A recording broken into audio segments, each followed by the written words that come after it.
زبانی که به اشتباه به زبان فارسی مشهور شد، به قلم دکتر نوراحمد خالدی. ما با یک سرقت یا جابجایی هویت جغرافیایی روبرو هستیم. زبانی که در مرو و بلخ قد کشید، در هرات صیقل خورد و در سمرقند به شعر درآمد.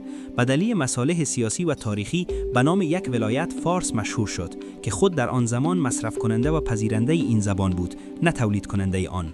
آنچه امروز به نام زبان فارسی در جهان شناخته می شود، در واقع زبان دری مردم خراسان، نیشاپور، بلخ، مرو، هرات است که در پی تحولات سیاسی و مهاجرت نخبگان و انتقال پایتخت‌ها در دوران سلجوقی بر جغرافیای ایالت فارس و مناطق مرکزی تحمیل و جایگزین زبان‌های بومی پهلوی گردید. در این مقاله این حقیقت تاریخی برجسته شده است که آنچه امروز فارسی نامیده می شود در واقع زبان دری مردم خراسان، مرو و بلخ است که بعداً به مناطق غربی فارس صادر شده است. لذا این زبان فارسی امروزی ایران همان زبان دری مردم خراسان است که از شرق از خراسان به ایران امروزی انتقال و گسترش یافته است، نه برعکس آن. و انتساب ریشه‌ای این زبان به ایالت فارس یک خطای تاریخی است که بر اثر جابجایی نام‌ها صورت گرفته است. مقاله زیر به بررسی دیدگاه‌ها و گزارش‌های نویسندگان، جهانگردان و مقامات عرب در نخستین سده‌های اسلامی درباره وضعیت زبانی مردم فارس و خراسان به خصوص اصفهان، مرو و بلاد همجوار می‌پردازد. مرو و بلاد شرقی، مهد تحول زبان عجم از منظر فاتحان و نویسندگان عرب. پس از سقوط ساسانیان، مرو به عنوان کرسی ولایت خراسان و مرکز فتوحات شرقی اعراب برگزیده شد. این شهر نه تنها یک پادگان نظامی، بلکه کانون برخورد فرهنگ عربی با تمدن‌های بومی ماوراءالنهر و خراسان بود. گزارش‌های مقامات و نویسندگان عرب در سده‌های نخست پرده از واقعیت‌های زبانی مهمی برمی‌دارد. 1. نگاه مقامات عرب، تقابل عجم با عرب و مسئله دیوان‌ها. در نخستین دهه‌های پس از فتوحات، مقامات عرب تمام مردمان غیر عرب را عجم می‌نامیدند، اما در بلاد مفتوحه شرقی آنها با تشکیلاتی روبرو شدند که بدون زبان بومی اداره شدنی نبود. زبان دیوان. تا پیش از اصلاحات عبدالملک ابن مروان، دیوان‌های مالیاتی در مرو و خراسان و زبان‌های بومی نگاشته می‌شد. بلازری در فتوح البلدان اشاره می‌کند که حجاج ابن یوسف دستور تغییر زبان دیوان‌ها را داد، اما نخبگان اداری عجم که عمدتاً خراسانی بودند، با انتقال دانش خود به زبان عربی در واقع فرهنگ زبانی خود را در دستگاه خلافت نفوذ دادند. 2. تمایز میان زبان پهلوی و دری در منابع اصیل. برخلاف تصورات مدرن که زبان مردم فارس را از ابتدا فارسی می‌دانند، منابع کهن عربی به نقل از راویان بزرگی چون ابن مقفع تمایز دقیقی میان زبانها قائل بودند. زبان پهلوی یا پهلوی، این زبان متعلق به مناطق پهله، اصفهان، ری، همدان و ایالت فارس بود. اعراب این زبان را نماد آیین‌های کهن گبری می‌دانستند و با آن روی خوشی نداشتند. زبان دری، نویسندگان عرب مانند ابن ندیم صراحتاً ذکر کردند که دری زبان مردم خراسان، مرو و بلخ بود. این همان زبانی بود که در دربار ساسانیان نیز برای امور رسمی به کار می‌رفت. مرو به عنوان مرکز فتوحات باعث شد که اعراب بیش از هر زبانی با دری مانوس شوند. تحولات تاریخی نشان می‌دهد که زبان دری مردم خراسان، مرو و بلخ به دلیل سادگی ساختاری و دوری از پیچیدگی‌های مذهبی زبان پهلوی توانست با واژگان عربی ترکیب شود و نفوذ کند. انتقال به غرب. هنگامی که سلجوقیان و پیش از آنها لشکریان خراسان به سمت غرب پیشروی کردند و اصفهان و شیراز را مرکز خود قرار دادند، زبان دری خراسان را به عنوان زبان دربار و سیاست با خود به ایالت فارس بردند. جایگزینی با پهلوی. مردمی که پیشتر به زبان پهلوی سخن می‌گفتند، تحت تأثیر فشار سیاسی اعراب که با زبان پهلوی دشمنی داشتند و نفوذ ادبی نخبگان خراسانی، زبان دری را پذیرفتند. لذا این زبان فارسی امروزی ایران همان زبان دری مردم خراسان است که از شرق از خراسان به ایران امروزی انتقال و گسترش یافته است، نه برعکس آن. و انتساب ریشه‌ای این زبان به ایالت فارس یک خطای تاریخی است که بر اثر جابجایی نام‌ها صورت گرفته است. 4. گزارش جغرافی نگاران از تنوع زبانی در خراسان و ماوراءالنهر. مقدسی در احسن التقاسیم، او که خود عرب بود، در سفرهایش به خراسان اشاره می‌کند که زبان مردم مرو و بلخ فصاحت خاصی دارد. او میان زبان سغدی در ماوراءالنهر و دری تمایز قائل می‌شود و مرو را کانون زبان فصیح می‌داند. استخری و ابن حوقل. این جهانگردان گزارش می‌دهند که در شهرهایی مثل سمرقند و بخارا زبان سغدی رایج است، اما در معاملات و امور رسمی زبان دری یا خراسانی به کار می‌رود که اعراب نیز آن را درک می‌کنند. 5. نتیجه گیری. زبان فاتحان عجم در سرزمین‌های مفتوحه. نویسندگان و مقامات عرب در سده‌های نخست شاهد تولد زبانی بودند که از آمیزش زبان مردم خراسان و ماوراءالنهر با واژگان عربی به وجود آمد. این زبان که ریشه در مرو و بلخ داشت، به دلیل مرکزیت سیاسی خراسان به تدریج جایگزین زبان‌های پهلوی در غرب یا فارس شد. برابر این، آنچه نویسندگان عرب درباره زبان عجم در مرو نوشتند، توصیف خاستگاه اصلی زبانی است که امروزه به غلط آن را منسوب به ایالت فارس می‌دانند، در حالی که ماهیت آن کاملاً دری و خراسانی است. نقش خراسان در پیدایش و گسترش زبان و ادب دری. در اینجا ما تحلیلی بر گزارش‌های منابع اسلامی و تحولات عصر طاهری و صفاری را تقدیم می‌کنیم. وقتی اعراب مسلمان در قرن اول هجری مرزهای شرقی را درنوردیدند، مرو را به عنوان پایگاه اصلی و مرکز فتوحات شرقی خود برگزیدند. این انتخاب مرو را به کانون تلاقی فرهنگ عربی با تمدن‌های بومی عجم تبدیل کرد. گزارش‌های جغرافیانگاران، نویسندگان و مقامات عرب در این دوره پرده از حقیقتی برمی‌دارد که اغلب در تاریخ‌نگاری‌های معاصر نادیده گرفته شده است. زبان فارسی امروزی در واقع زبان دری مردم خراسان است که از شرق و غرب صادر شده است. 1. تمایز زبانی، پهلوی در برابر دری. برخلاف تصور رایج، در زمان حمله اعراب، زبان مردم ایالت فارس و مناطق مرکزی ایران زبان پهلوی یا پهلوی بود.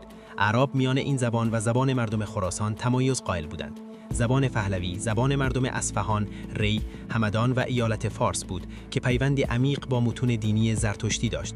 اعراب به دلیل دشمنی با آیین گبران نسبت به این زبان نگاهی منفی داشتند. زبان دری، زبان دربار ساسانی و زبان عامه مردم در مرو، بلخ و هرات بود. ابن مقفع متوفی 142 هجری در گزارش مشهور خود در الفهرست صراحتاً میگوید: اما دری زبان شهرهای مداین بود و کسانی که در درگاه پادشاه بودند به آن سخن میگفتند و از میان زبانهای مشرق زبان مردم خراسان و مشرق و زبان غالب در بلخ بر آن غالب است.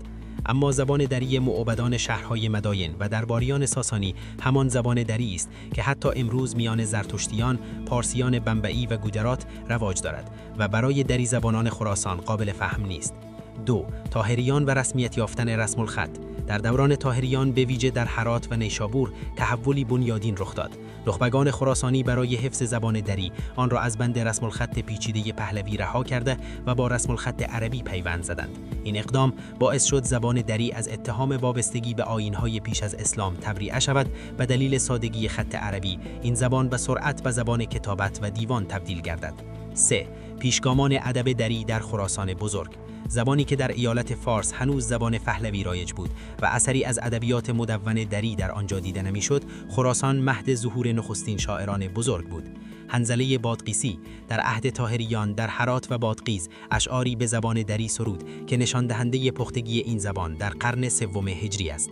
محمد بن وصیف سجزی در دربار یعقوب لیث صفاری نخستین کسی بود که به فرمان یعقوب قصیده‌ای به زبان دری سرود تا برای امیر که عربی نمیدانست مفهوم باشد. رودکی سمرقندی ملقب به پدر شعر فارسی در واقع شکوفایی زبان دری را در بخارا و بلخ به اوج رسانید، دهه‌ها پیش از آن که این زبان در شیراز و اصفهان رسمیت یابد. 4. چگونگی گسترش زبان دری به ایالت فارس. تحلیل اسناد تاریخی نشان می‌دهد که انتقال زبان دری به غرب با جابجایی قدرت سیاسی بود. وقتی سلجوقیان و قبل از آنها لشکریان خراسان اصفهان را مرکز قدرت خود قرار دادند، زبان دری مرو و بلخ را به عنوان زبان رسمی دربار با خود بردند. مردم فارس که با فشار اعراب برای نابودی زبان پهلوی روبرو بودند، به جای عربی زبان دری خراسان را که ساختاری ساده‌تر و ادبیاتی غنی‌تری داشت، به عنوان زبان خود انتخاب کردند. همین دلیل است که امروزه در فرهنگ‌های معتبری چون دهقدا و معین زبان فارسی امروزی همان زبان دری خراسان تعریف شده است. 5. نتیجه گیری. نویسندگان و جهانگردان عرب مانند مقدسی در احسن التقاسیم با ستایش از فصاحت مردم مرو در واقع خاستگاه زبانی را توصیف می‌کردند که بعدها به اشتباه نام ایالت فارس بر آن نهاده شد. حقیقت تاریخی این است که زبان دری میراث ماندگار مردم خراسان و ماوراءالنهر است که از طریق مرو و هرات تمدنی جدیدی را در کل منطقه بنیان نهاد. بزرگترین پارادوکس تاریخ زبانشناسی. وقتی میگویم زبان دری به اشتباه فارسی نامیده شده، منظور این نیست که نام فارسی یا پارسیک وجود نداشته، بلکه منظور این است که نام یک منطقه فارس بر زبانی گذاشته شد که در منطقه دیگری بنیاد شده بود. خراسان. دلایل این ادعا را بر اساس شواهد تاریخی و جغرافیایی باز می‌کنیم. 1. جابجایی هویت زبانی از پارسیک به دری. در اواخر عصر ساسانی ما با دو پدیده روبرو هستیم. پارسیک، زبان بومی مردم ایالت فارس جنوب غربی ایران کنونی بود که ریشه در پهلوی ساسانی داشت. این زبان دارای پیچیدگی‌های دستوری و نگارشی بود. دری، زبانی که در دربار و مراکز اداری شرق، مرو و بلخ شکل گرفته بود. این زبان یک نسخه ساده شده، صیقال یافته و بین المللی بود که برای ارتباط میان اقوام مختلف در جاده ابریشم و پایتخت‌های شرقی به کار می‌رفت. 2. چرا نام فارسی بر زبان دری غلبه کرد؟ پس از اسلام اعراب به هر کسی که در قلمرو ساسانی بود اهل فارس و به زبان آنها لسان الفرس یا الفارسیه می گفتند. این یک نامگذاری سیاسی و کلی بود، نه یک نامگذاری زبان شناختی دقیق. اتفاقی که افتاد این بود: زبان بومی فارس یا پهلوی به دلیل پیوند با آیین زرتشتی توسط اعراب سرکوب شد. زبان مردم خراسان یا دری به دلیل سادگی و دوری از تعصبات مذهبی پهلوی توسط اعراب به عنوان زبان میانجی پذیرفته شد. وقتی این زبان خراسانی یا دری توسط سلسله‌های خراسان محور مثل طاهریان و سلجوقیان به سمت غرب و ایالت فارس برده شد، نام قدیمی آن منطقه فارس به اشتباه روی این زبان مهاجر دری باقی ماند. 3. گواهی لغتنامه‌ها و فرهنگ‌های کهن. اگر به لغتنامه دهخدا یا فرهنگ معین مراجعه کنید، در ذیل کلمه فارسی می‌خوانید که فارسی فصیح همان زبان دری است. این خود اعتراف به یک جابجایی بزرگ است. در واقع خراسان زبان را تولید کرد، دری، فارس فقط نام خود را به آن وام داد، فارسی. 4. تفاوت درک زبانی پهلوی در برابر فارسی امروزی. دلیل محکم دیگر این است: اگر امروز یک ایرانی از ایالت فارس متون پهلوی یا زبان اصلی پارس را بخواند، تقریباً هیچ چیز از آن نمیفهمد. اما اگر اشعار حنظله بادغیسی یا رودکی که خراسانی و ماوراءالنهری بودند را بخواند، کاملاً متوجه می شود. این نشان می دهد که زبان ما ادامه منطقی زبان مردم بلخ و مرو است، نه ادامه زبان بومی مردم شیراز و اصفهان در قرن اول هجری. 5. مرو کارخانه زبانسازی. و همین دلیل است که نویسندگان عرب وقتی به مرو می آمدند از فصاحت زبان آنها شگفت زده می شدند. آنها مرو را مرکز زبان فصیح عجم می دانستند، در حالی که اگر زبان فارسی ریشه در ایالت فارس داشت، اعراب باید فصاحت را در شیراز می جستند، نه در مرو و بلخ. نتیجه گیری: عبارت زبانی که به اشتباه فارسی نامیده شد به این معناست که ما با یک سرقت یا جابجایی هویت جغرافیایی روبرو هستیم. زبانی که در مرو و بلخ قد کشید، در هرات صیقل خورد و در سمرقند به شیر درآمد، به دلیل مصالح سیاسی و تاریخی به نام یک ولایت فارس مشهور شد که خود در آن زبان مصرف کننده و پذیرنده این زبان بود، نه تولید کننده آن. این پژوهش نوشته دکتر نوراحمد خالدی است. دکتر خالدی من حیث یک خراسانی اصیل در هرات متولد شده، در هرات درس خوانده و زبان دری زبان مادریشان است. تشکر از توجه شما عزیزان.